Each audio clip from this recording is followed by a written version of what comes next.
The question is the component of 3 I cap plus 4 j cap along I cap plus j cap. तो सबसे पहले हम क्या करते हैं कि 3 I cap plus 4 j cap को वेक्टर सपोज A से रिप्रेजेंट कर लेते हैं, ओके, और only vector I cap plus j cap को हम वेक्टर B से रिप्रेजेंट कर लेते हैं, ओके.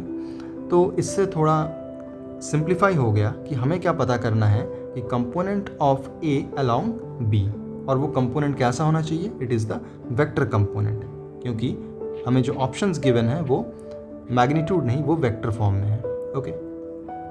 तो सबसे पहले हम इसका एक डायग्राम बनाते हैं कि सपोज ये हमारा वेक्टर B है और ये हमारा वेक्टर A है, और सपोज कि इन दोनों के बीच में एंगल जो है वो थीटा है. तो अब हमें पता करना है कि A का component along B in the vector form, okay.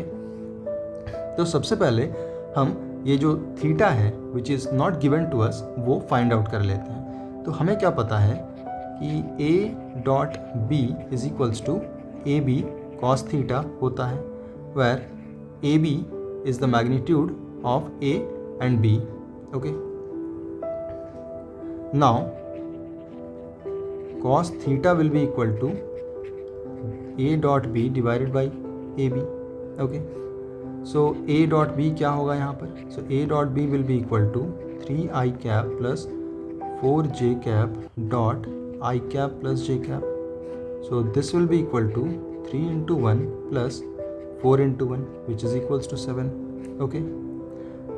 And magnitude of A क्या होगा, this will be equal to 3 square plus 4 square which is equal to square root of 5 square which is equal to 5, okay. And magnitude of B cap will be equal to square root of 1 square plus 1 square which is square root of 2, okay.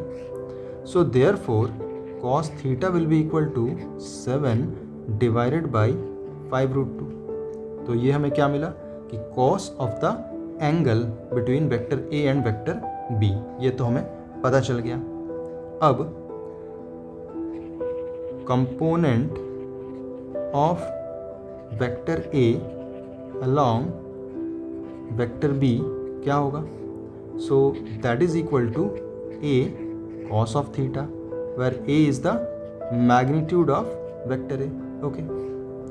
तो हमने vector A का magnitude कितना find out किया है, which is 5.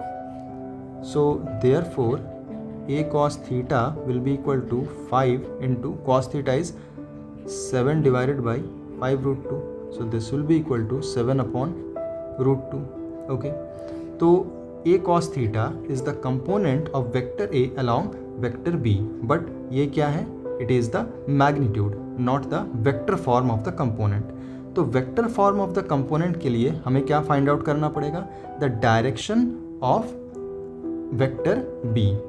तो direction of vector B कौन represent करता है, it is represented by the unit vector B, और unit vector B will be equal to the vector B divided by mod of vector B. Vector B हमें क्या given है, that is equal to I cap plus J cap, okay. और mod of vector B हमने कितना find out किया, that is equal to square root of 2, okay. So therefore the final component of vector A along vector B in vector form will be क्या होगा, this will be equal to A cos theta into unit vector B. A cos theta की value कितनी है, 7 upon root 2. So that is 7 upon root 2 into unit vector B is I cap plus j cap divided by root 2. So I cap plus j cap upon root 2. So the final answer will be 7 by 2 I cap plus j cap.